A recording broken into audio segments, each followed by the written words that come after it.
청주고등학교 1학년 친구들 안녕하세요. 한국사 선생님입니다. 지난 시간에 우리는 조선이 드디어 일본과 강화도 조약을 체결하면서 최초의 근대적 조약을 맺고 이제 나라의 문을 본격적으로 열게 되었다고 배웠습니다. 자, 이제 조선 정부는요, 좋든 싫든 나라의 문을 열었기 때문에 서양의 문물, 외국의 문물들이 쏟아져 들어오게 됩니다.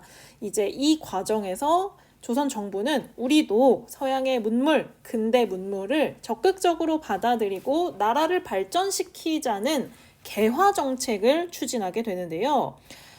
하지만 이 개화 정책에 모든 사람들이 찬성하고 적극적으로 지지했던 것은 아닙니다. 개화 정책에 대한 반발도 있었는데요. 양반들이 반발하기도 했고요. 평민들 또는 당시 상황이 어려웠던 부식 군인들 또는 이제 하층민들이 반발을 하기도 했습니다. 자, 이번 영상에서는요, 정부가 개화 정책을 어떤 방법으로 추진했는지, 그리고 그에 대한 반발은 어떤 것들이 있었는지 학습지 5쪽과 6쪽을 통해서 정리해 보도록 하겠습니다. 자, 먼저 학습지 5쪽에 보시면요, 제일 먼저 청나라와 일본은 개화 정책을 어떻게 했나가 먼저 나옵니다. 아무래도 이제 조선이라는 나라가 그 당시에 이제 동아시아, 옆에는 청나라, 또 옆에는 일본이라는 나라 사이에 있었기 때문에 그 당시 이제 전체적인 방향이 어땠는지, 조선은 그 사이에서 어떤 방향을 선택하게 됐는지 비교를 한번 해볼 건데요. 일단 청나라는 1861년에 양무운동을 추진하게 됩니다. 이제 양무운동의 이제 핵심 사상이 뭐냐면 중체서용이에요. 중체서용 오른쪽에 보시면 중국의 유교 문화를 바탕으로 하되 서양의 과학과 기술을 도입하자는 주장이라고 하는데요. 기본 사상이나 정치 체제, 그 다음에 이제 뭐 사고 방식, 전통, 제도 이런 것은 중국의 것을 따르지만 서양의 발전된 뭐 기술이나 과학 또는 뭐 무기 이런 것들은 받아들이자라는 것이죠. 그래서 동양의 도와 서양의 기술을 합친다라는 뜻으로 보시면 될 것 같습니다. 자, 반면에 일본은요, 1868년에 메이지 유신을 추진했는데요. 이 메이지 유신의 사상적인 바탕은 문명 개화론입니다. 자, 근데 이 문명 개화론은요, 중국의 중체서용, 양무운동의 중체서용이랑은 조금 방향이 다른데요. 양무운동에서는 중국의 정신은 지키자, 우리의 전통은 지키자라고 했던 반면 메이지 유신에서는 모든 것, 일본이 가지고 있었던 모든 전통이나 낡은 악습이나 어떤 습관 같은 건 모두 버리고 서양의 발달된 문명을 받아들여서 민족의 발전을 이루자는 주장이 바로 문명 개화론입니다. 그러니까 조금 더 적극적으로 제도, 정신까지도 서양의 것을 받아들이기로 한 것인데요. 혹시 발견하셨는지 모르겠지만 여기 놀랍게도 오타가 있네요. 과학과 기술뿐만 아니라 정치 제도까지 적극적으로 수용했다는 점에서 일본과 청나라의 개화 정책의 방향은 약간 달랐다고 보시면 되겠습니다. 자, 그렇다면 조선은 이제 개항을 했으니까 개화 정책을 추진해야겠죠.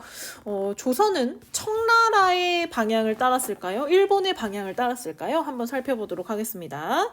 자, 조선이 이제 본격적으로 개항을 하고 나라에서 개화 정책을 추진하려고 할 때 그 개화 정책의 핵심 역할을 했던 사람들이 있습니다. 바로 개화파인데요. 우리가 지난 시간에 살펴봤던 통상개화론자였던 박규수, 오경석, 유홍기의 제자인 김옥균, 박영효 같은 양반 가문의 젊은이들이 중심이 되어서 서양의 사상이나 문물이나 제도를 받아들일 것을 주장하는 그런 세력을 만들게 됩니다.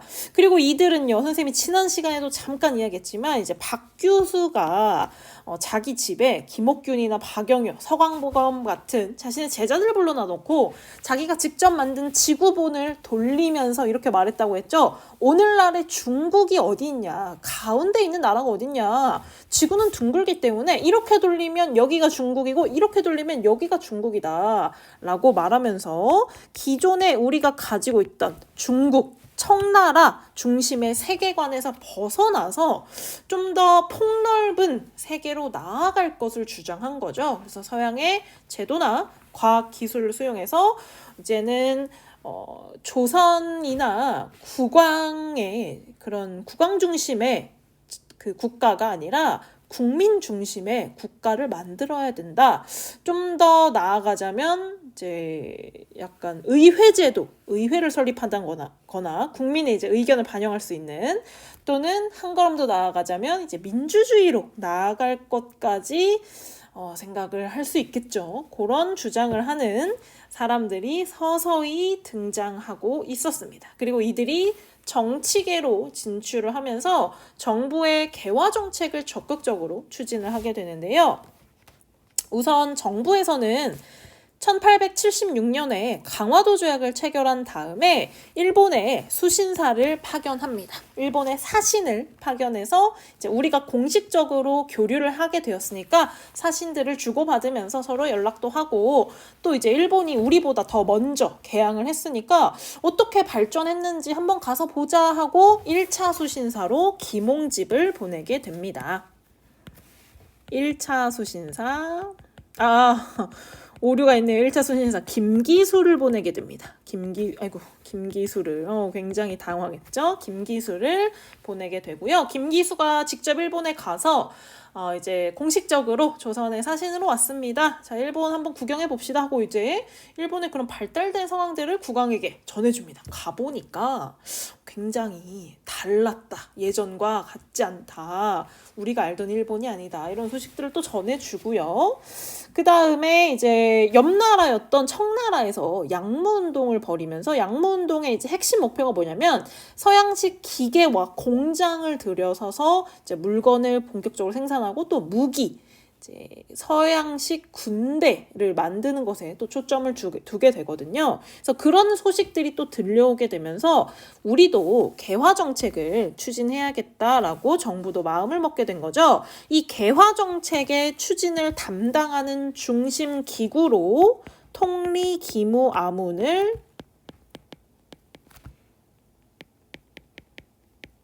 설치하게 됩니다. 통리기무아문. 자, 이 기구는요, 개화 정책을 총 담당하고요. 각종 제도나 법도 만들고요. 서양과 조약 체결도 담당하고요. 주변의 국가의 사신들을 보내서 청나라나 일본은 어떻게 발전하고 있는지 이런 것도 살펴보는 걸 또 담당하고요. 국가의 주요 재정에 관한 문제라든지 화폐를 발행한다든지 금은 광산을 개발한다든지 홍삼을 관리한다든지 사실상 나라의 굵직굵직한 일들은 거의 대부분 이제 여기서 담당을 하게 됩니다. 그리고 그 밑에 12사를 설치해서 행정 실무를 담당하게 되고요. 여기서 이제 적극적으로 활동하게 된 게 위에 살펴본 김옥균이나 박영효 같은 개화파 인사들이 등장을 하게 되는 것이죠. 자, 그리고 이제 우리나라도 본격적으로 서양의 기술, 특히 군대 기술을 받아들이자라고 해서 별기군을 설치합니다.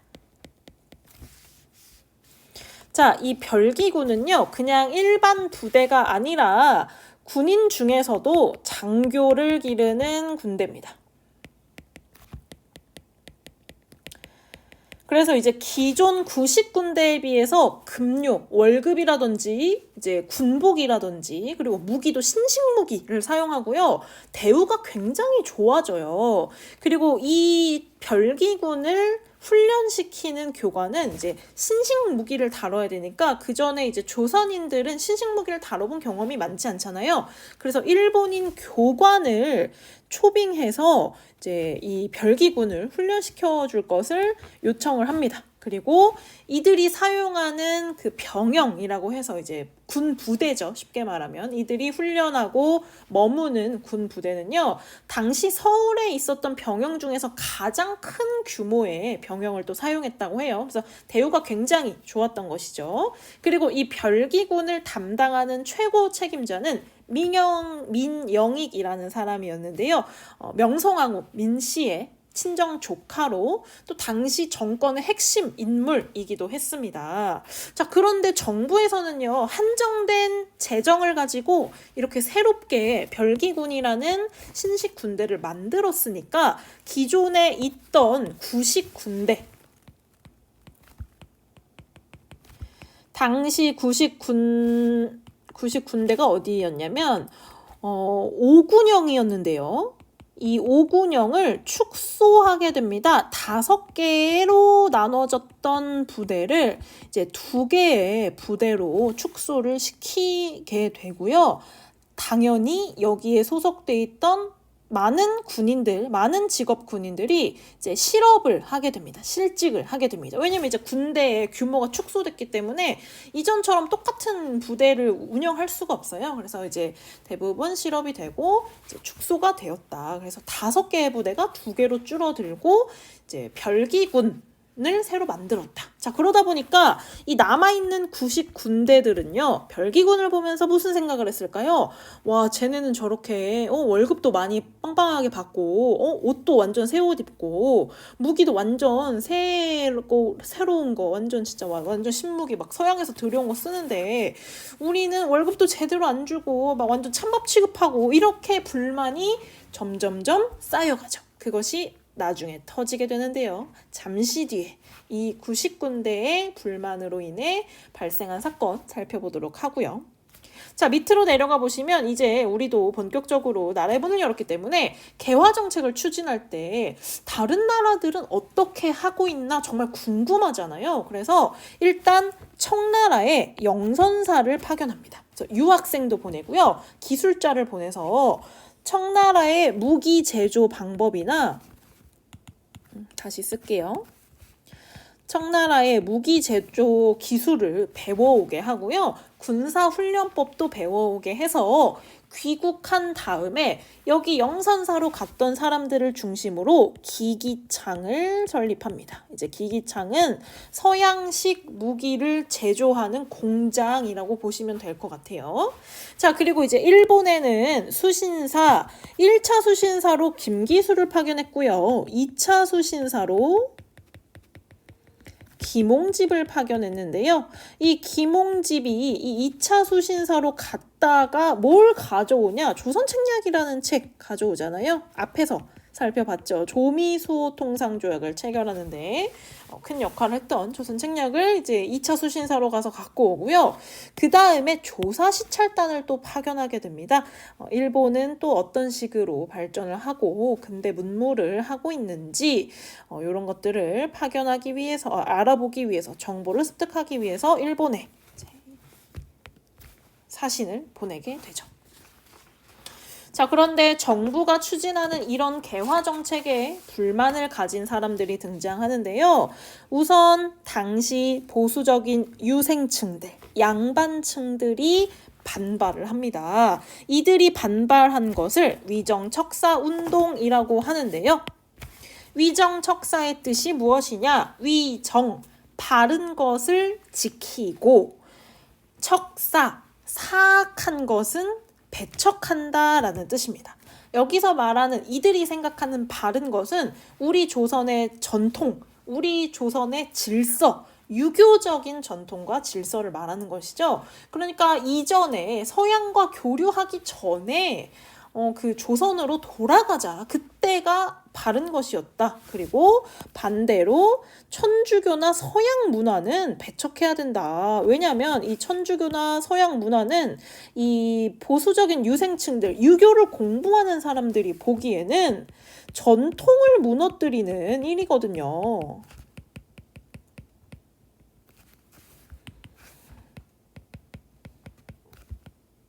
오랑캐나 다름이 없다. 우리가 그동안에 겪어보지 않았습니까? 천주교에서는 조상에 대한 제사를 티내지 말라고 하고요.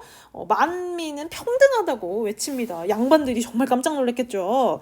자, 그리고 이제 병인양요나 신미양요 같은 이제 직접적인 충돌도 있었잖아요. 그래서 뭐 오페르트의 도굴 사건이라던가 이런 걸 겪었는데도 어떻게 서양의 문을 열 수 있냐라고 적극적으로 반대한 것이죠. 이 위정척사 운동은요, 크게 세 시기로 나눠볼 수 있는데요. 이 시기를 꼭 구분해서 각 시기별로 어떤 주장을 했는지, 대표적인 인물이 누구인지까지 꼭 외우셔야 됩니다. 요 시험에 잘 나오니까요. 자, 먼저 1860년대 한번 볼게요. 1860년대라 함은 병인 양요를 전후로 해서 이제 서양 세력과 우리가 직접적으로 충돌을 하던 당시에 이 사람들의 주장은 뭐였냐면, 일단 서양 애들이 왜 찾아온 거야? 야, 조선 문 열어. 우리랑 통상하자. 우리 물건 사. 라고 이제 이야기한 거잖아요. 이런 통상에 반대를 하게 됩니다. 저 서양 오랑캐들과 통상을 해서는 안 된다. 문을 열어서는 안 된다. 대표적인 인물로 이항로가 있는데요. 이들의 주장, 이항로의 주장은 척화주전론입니다. 척화, 어디서 들어보지 않았나요? 바로 척화비 할 때 그 척화죠. 화해를 배척하고 서양과 전쟁을 해야 된다. 싸워야 된다라고 주장을 한 것입니다. 자, 그러면 이 당시 1860년대는 누가 집권을 하고 있었습니까? 바로 흥선대원군의 통상수교 거부 정책.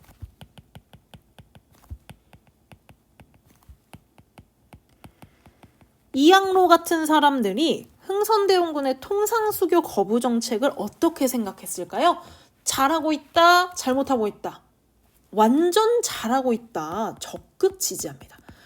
역시 흥선대원군답습니다. 서양 오랑캐놈들과는 교류를 해서는 안 됩니다. 전통을 지켜야 됩니다. 라고 하면서 흥선대원군의 통상수교 거부 정책을 적극적으로 지지를 하게 되죠.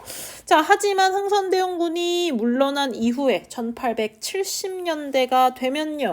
어떤 사건이 벌어집니까? 1876년 우리가 강화도 조약을 체결하게 되잖아요.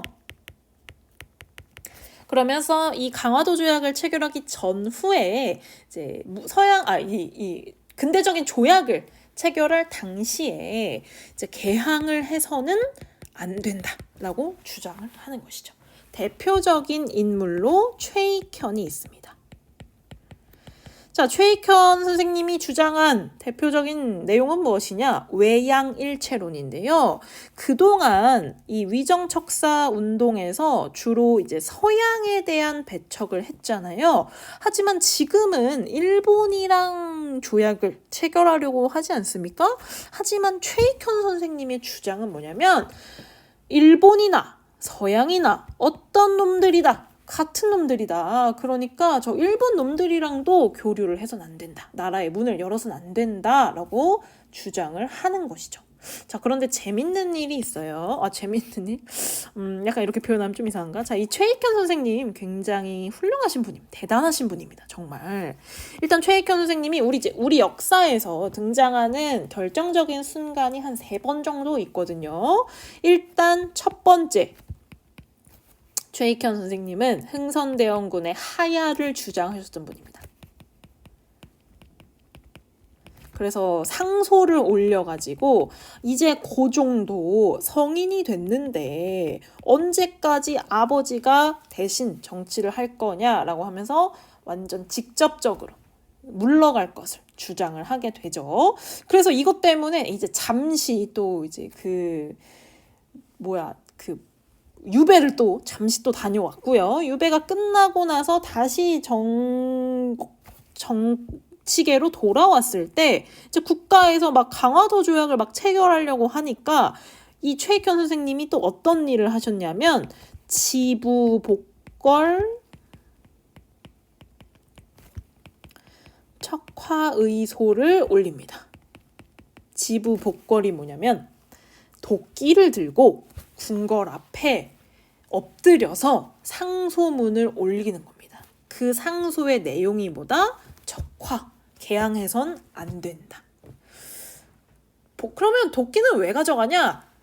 자신의 주장이 받아들여지지 않을 경우에는 내가 이 도끼로 나의 목숨을 내놓을 각오가 되어 있다. 나는 지금 목숨을 걸고 이야기하는 거다라는 걸 보여주는 거죠. 이것 때문에 이제 또 최익현 선생님이 또 흑산도로 잠시 또 유배를 또 다녀오십니다.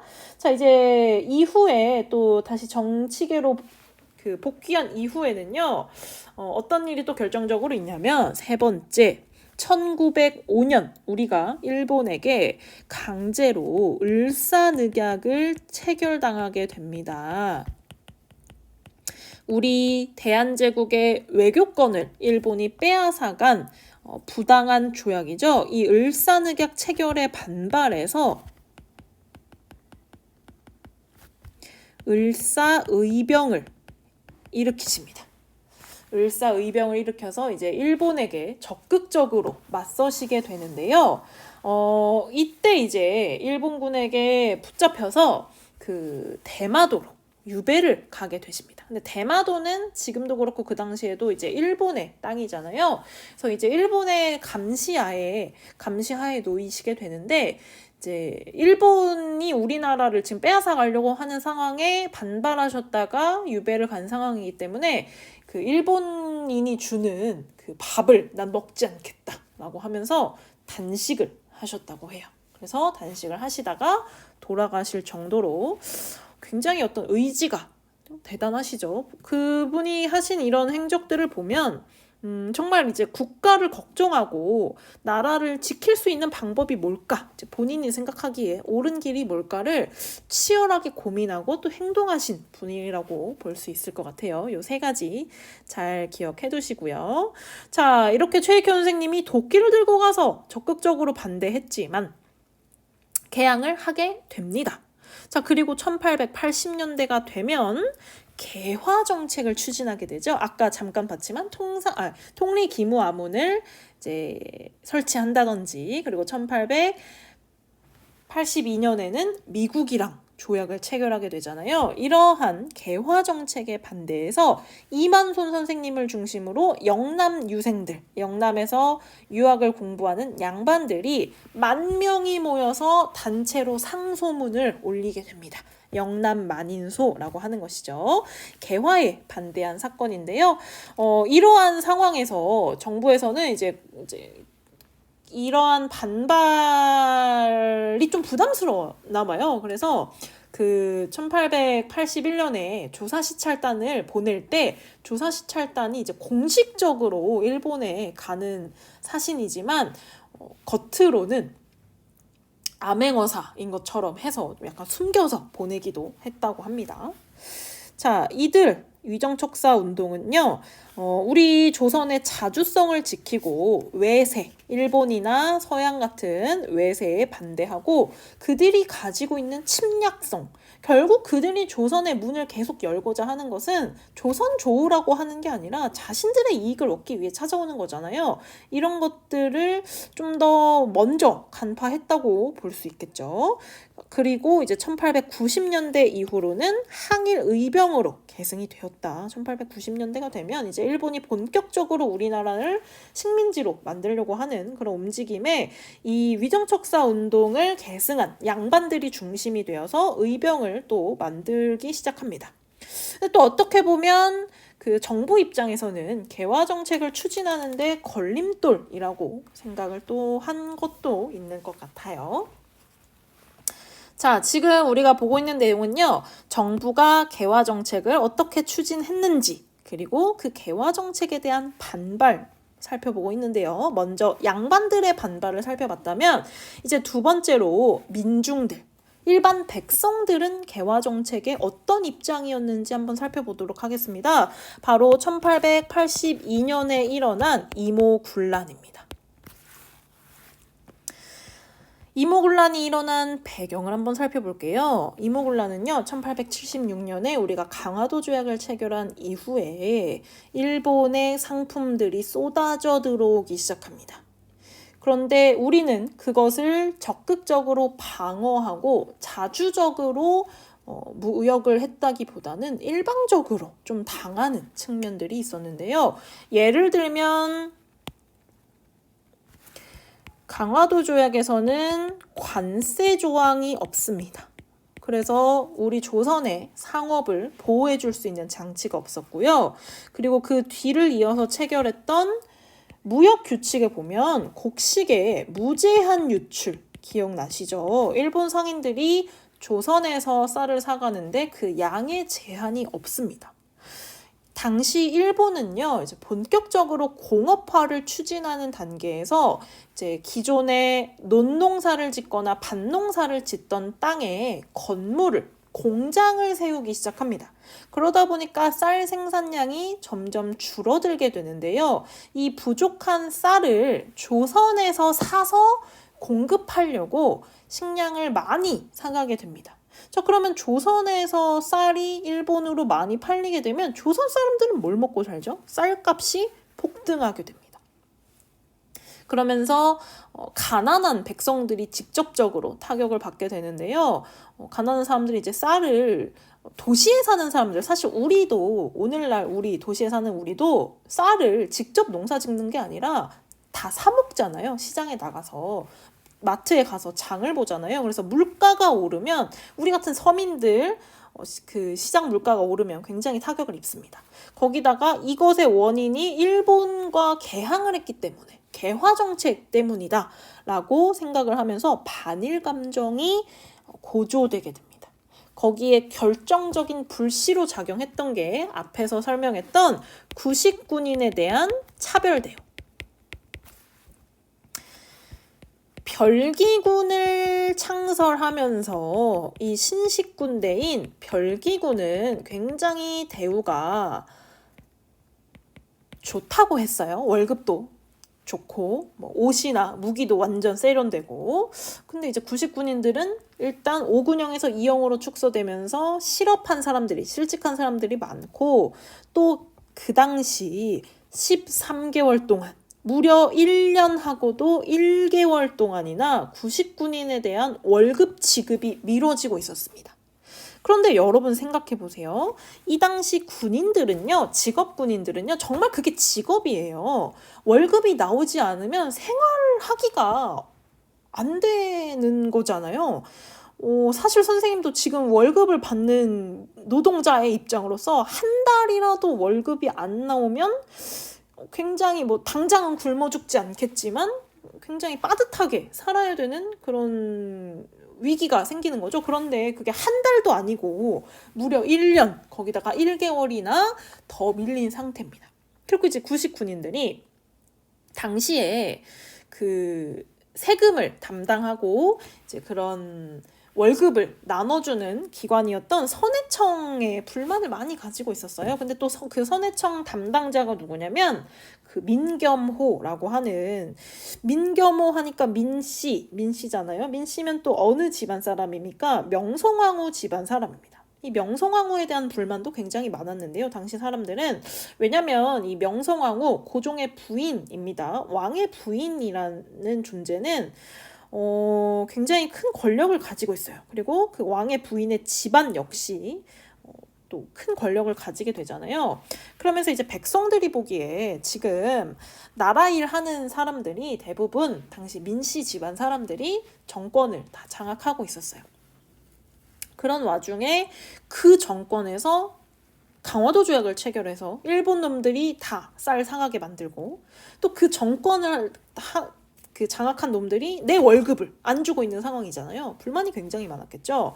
그런데 이제 선해청에 찾아가가지고 우리 월급 언제 줄 거냐 사정을 하게 되겠죠. 그래서 조금만 기다려 달라라고 하고 나서 일단 당장 급한 한 달치 월급을 주겠다라고 이야기를 합니다. 그래서 근데 그 당시에는 월급을 이렇게 돈으로 준 게 아니라 쌀로 주거든요. 쌀이 그 당시는 화폐 역할도 했고 식량 역할도 했는데, 그래서 이제 쌀주머니를 월급 봉투처럼 나눠준 거죠. 근데 쌀주머니를 열어보니까 그 안에 쌀이 있는 게 아니라, 물론 쌀도 있었지만 모래라던가 쌀겨 있죠. 쌀 껍데기가 섞여 있는 거야. 사실상 이 쌀은 먹을 수가 없는 쌀인 거죠. 이렇게 생각해 보시면 어떨까요? 그런 거지. 너네가 요새로 따지면 선생님이 월급을 받아야 되는데 월급 봉투를 열어봤더니 현금이 들어있는 게 아니라 가짜 돈이 섞여 있는 거야. 정말 어이가 없는 상황이잖아요. 13개월 동안 참았는데 그래서 이 99인들이 불만이 폭발하게 됩니다. 자, 그러자 그걸 지켜보고 있던 서울 시민들, 하층민들도 이 이모군란에 가담을 하게 되는데요. 그들의 무리에 섞여서 정부 고관이라던가 또 일본 공사관 그리고 궁궐까지 습격을 하게 됩니다. 지도를 통해서 한번 보시죠. 아이고.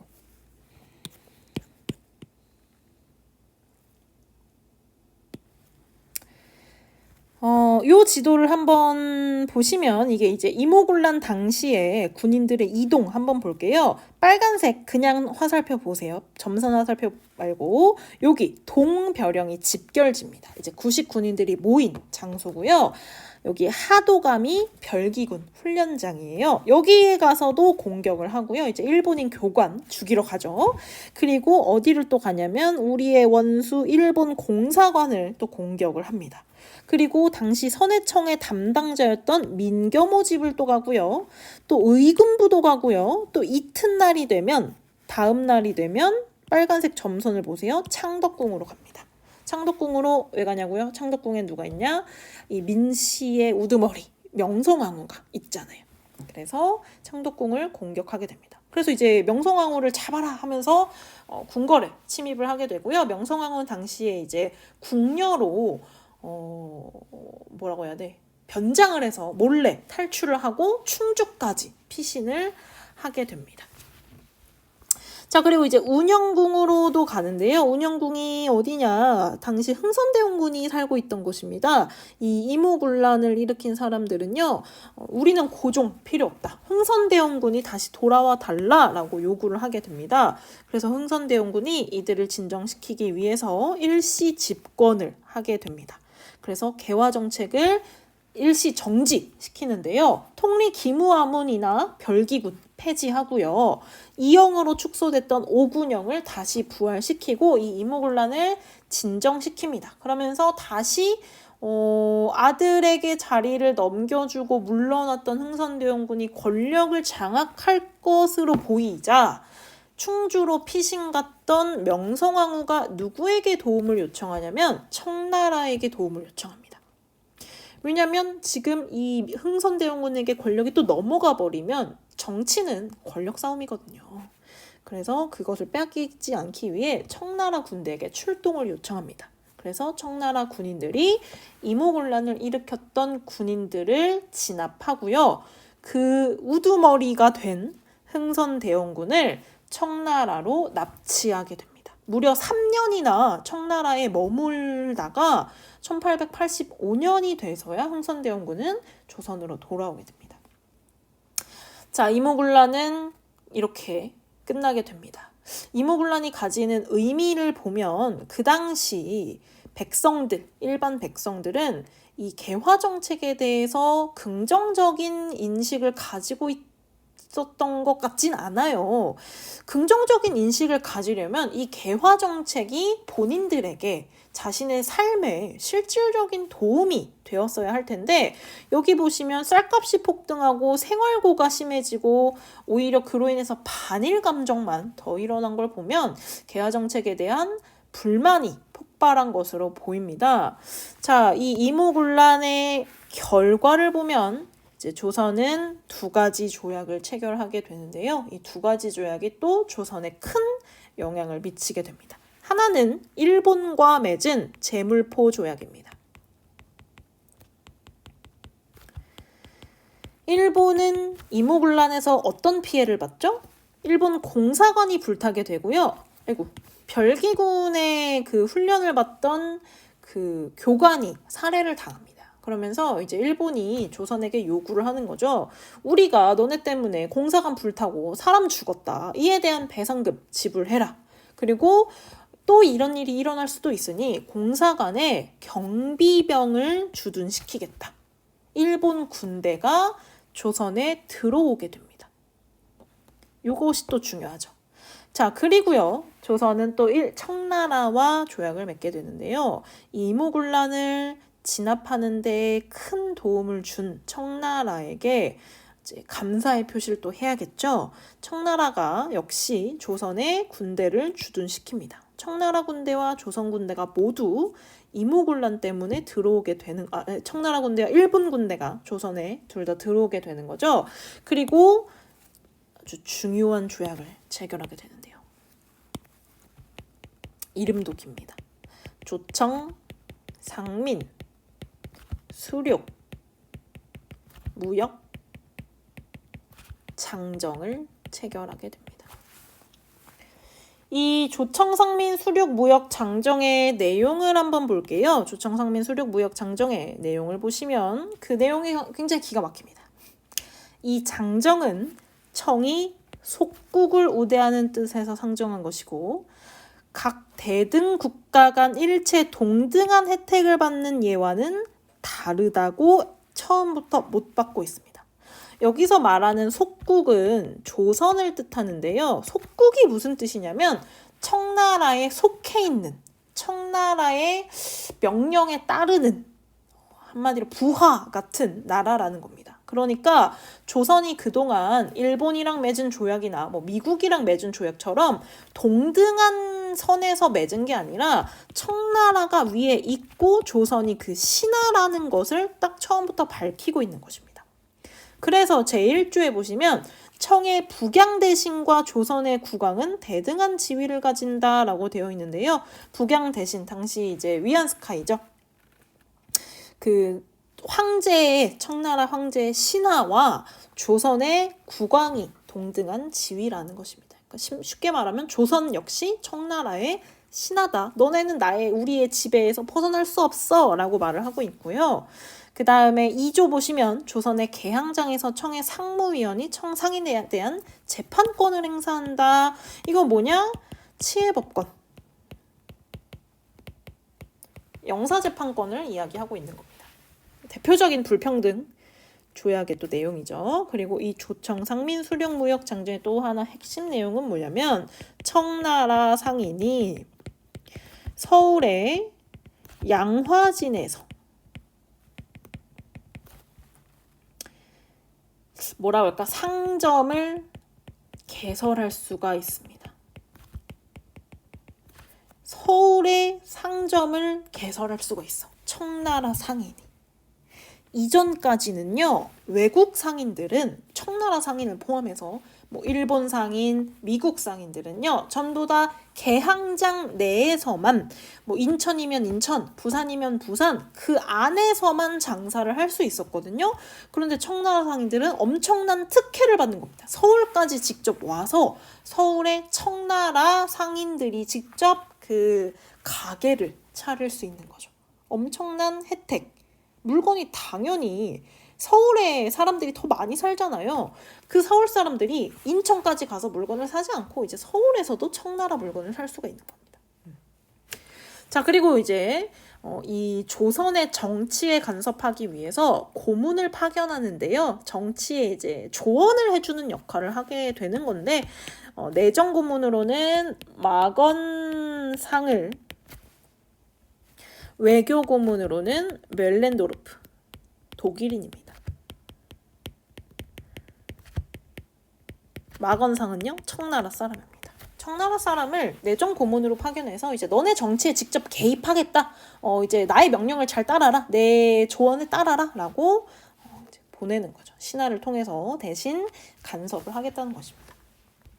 자, 이 이모군란으로 인해서 변한 것, 가장 큰 변화, 청나라의 내정 간섭이 적극적으로 바뀌게 된 겁니다.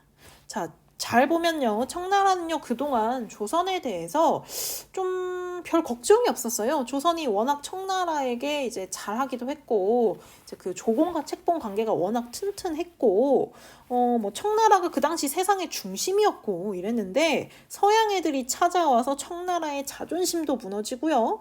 또 이제 조선도 개항을 하면서 좀 약간 자주적으로 청나라의 간섭에서 벗어나고 있는 그런 모습을 보이니까 청나라는 다시 조선을 자신의 신하로 넌 내 딱 신하다라고 딱 확고하게 못 받고 싶었던 것 같아요. 그것이 이모군란으로 시작이 되게 된 것입니다. 자, 이번 영상에서는요, 우리가 강화도 조약 이후에 본격적으로 개화 정책을 추진하게 되었고, 그 핵심 기구로 통리기무화문이 있었다. 그리고 별기군을 설치하면서 신식 군대가 생겼다. 자, 그런데 이런 개화 정책에 양반들도 반대했고 일반 백성들도 반대했다. 그 대표적인 사건으로 위정척사운동과 이모군란이 있고, 이모군란으로 인해서 청나라의 내정 간섭이